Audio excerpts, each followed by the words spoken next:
Hi, I'm Joie. Hi, I'm Will. And we're FUTURAMEN. And today we're talking about post-tourism and what that means and what it used to mean and maybe what it means now. Will and I met kind of in a post-tourism context, I guess you could say. I had just come back from a big trip around the world and was looking for a new apartment in New York, and so I was staying in a place in Chinatown in New York through Airbnb. And when I left, it was Will who actually took my room. Nice. Yeah, and so basically the girl that was also in the apartment introduced the two of us, and that's how we became friends. So we are obsessed with this idea of post-tourism, and that meaning this desire as a tourist to travel and to see things, but to experience your place and your environment like a local. But we've also feel like maybe this term has kind of got lost. Yeah, actually it's funny because we were doing some research and we found this text from about, sort of like a research paper from about 10 years ago that was saying that post-tourism was actually the Disneyfication of the world, that's how they thought that post-tourism was going to be, basically, that everything, because of globalization, was going to start to look the same, that everybody would want the same exact experiences in every single country, and that everything would be like super sterile, when it's actually quite funny that it's taken the complete opposite turn of that. So think about the worst resort you ever went to. This guy kind of thought that every tourist experience or vacation would be like going to the same resort, which is weird because we couldn't have gone further away from that's reality. actually kind of a millennial nightmare. I think that most people sort of under the age of 35, let's say, would probably be quite put off by going on a cruise or like a resort experience or something like that. You know, there's sort of just connotations in their head of things of before where everything is just very formatted and you don't actually get to live like the locals, and those are things that are actually have become very important for younger people today when they travel. And I guess this comes from a desire to find authenticity. So another really good example of post-tourism is the sharing economy, which, again, most people, when they think of the sharing economy, they think of a company like Airbnb. Originally, though, the sharing economy was, like, people would love to give this analogy of a drill. So they would say that, okay, a drill in its lifetime might only be used for 20 minutes with one owner, so why don't we all share the drill? So why don't we create a service that people can all rent out somebody else's drill and maximize its time?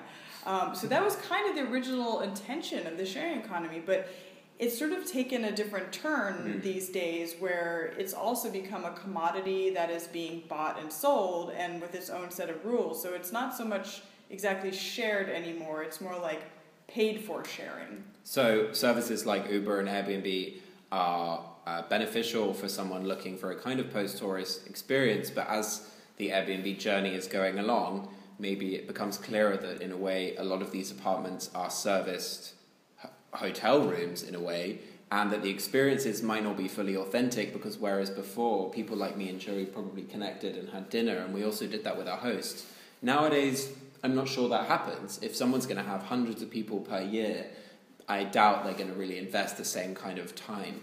Yeah, it's become such big business now that it's almost just falling into the same sort of set of rules like almost as corporate companies do. And I also think that a lot of these companies, as they're digital middlemen, so to speak, and they're not actually taking ownership of the thing that they're providing or selling, in a sense, that they also feel sort of less responsibility. And there's been a lot of instances recently that are quite disturbing of things that have happened to people using Airbnb or Uber and things like that. So it's kind of tricky these days.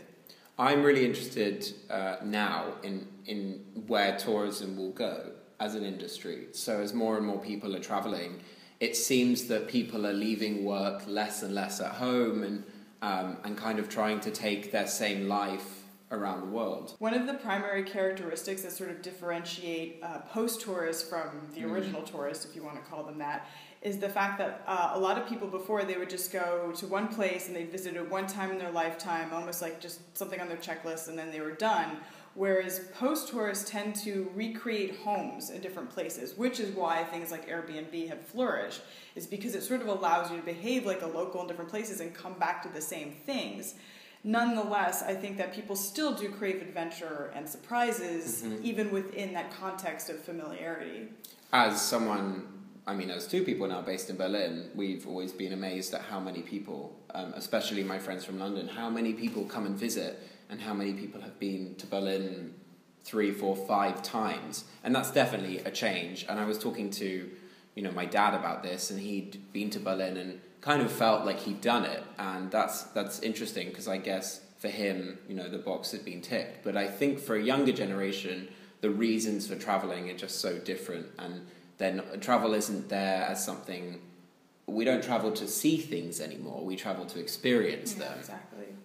I think also the model before, like, even though I used to love to read tourist guides, like I used to love to read The Lonely Planet. Yeah, but the funny thing is that I usually tend to read them before almost as literature, and then once I get to the country, they're completely impractical. So I think there's a lot to be done in this area in terms of actually creating guides and indicating ways of traveling to people. Like, for example, I just stayed at a hostel in Cologne where they had actually like a community board, like, this is what the locals are doing, like, and they would show their picture, what their job was, and where they thought you should go in Cologne. And it's sort of this funny step backwards because it's not digital, but for some reason that's more credible. I always laugh when I see some adverts here in the metro system in Berlin. I always smile because there's one which is of it's a suitcase advert, and it's a group of people on a beach dragging a suitcase along. But it's like there's no irony there because obviously everyone drags their suitcase across the sand, and that kind of made me laugh. I think we're now reaching a time when anyone, at least trying to advertise tourism or talk about tourism, should be capturing like what it actually feels like to travel, which isn't always positive. Actually, I often find with post-tourism it's extremely difficult. Like, actually, that would probably be the time you feel the most lonely.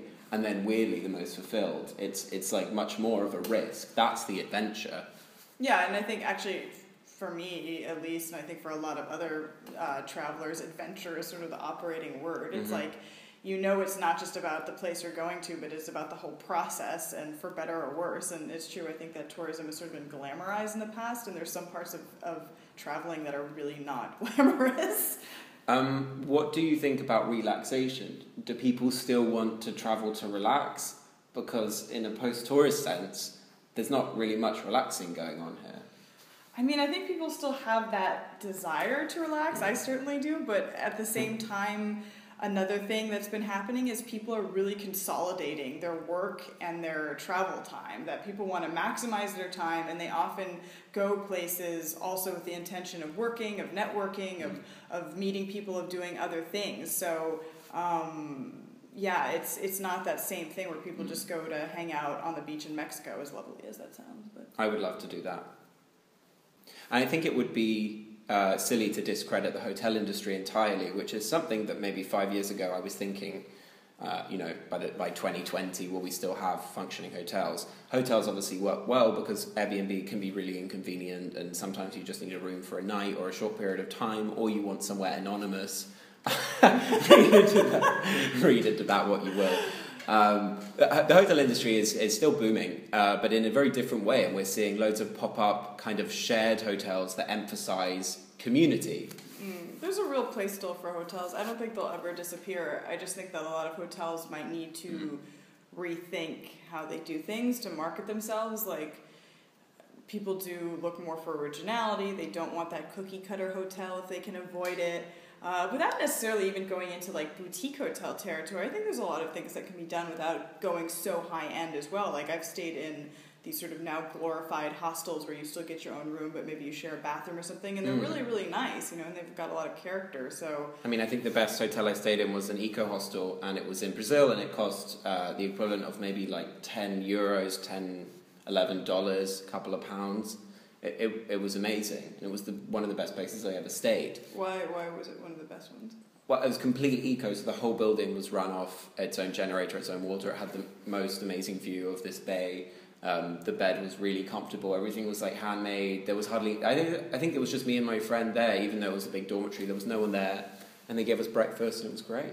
It's just... Yeah, I mean, heaven. Actually, a lot of it just comes down to hospitality, and I think this is also kind of maybe why, too, that services like Airbnb have become so successful, is because hosts take their job so seriously, and ironically, in a lot of hotels, like there's sort of been this lack of love, I guess, towards the guests. That's kind of gone by the wayside. But the hospitality is the glue that binds all of this together. So. But if you want somewhere anonymous, yeah, definitely book a hotel. Well, then you can go to a love hotel in Tokyo. Or you could just go to someone's apartment.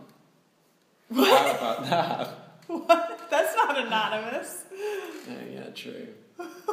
Anyway, and we've been FUTURAMEN. Thank you for watching. This month we have a Korean pop party for all you world music fans. And it's going to be in Lille, so if you're anywhere near, please come. Yeah, it's going to be great. There'll be the DJ Gunyoung from South Korea who will be mixing K-pop tracks and videos. He'll be VJing. There'll be Masturbate from New York, who's kind of Jeremy Scott's right-hand man and big inspiration. And then there'll also be the I Love Dance crew, which is like the biggest K-pop school outside of Korea. So Dance school. Yeah. I guess that's in the name. I Yeah. Love Dance.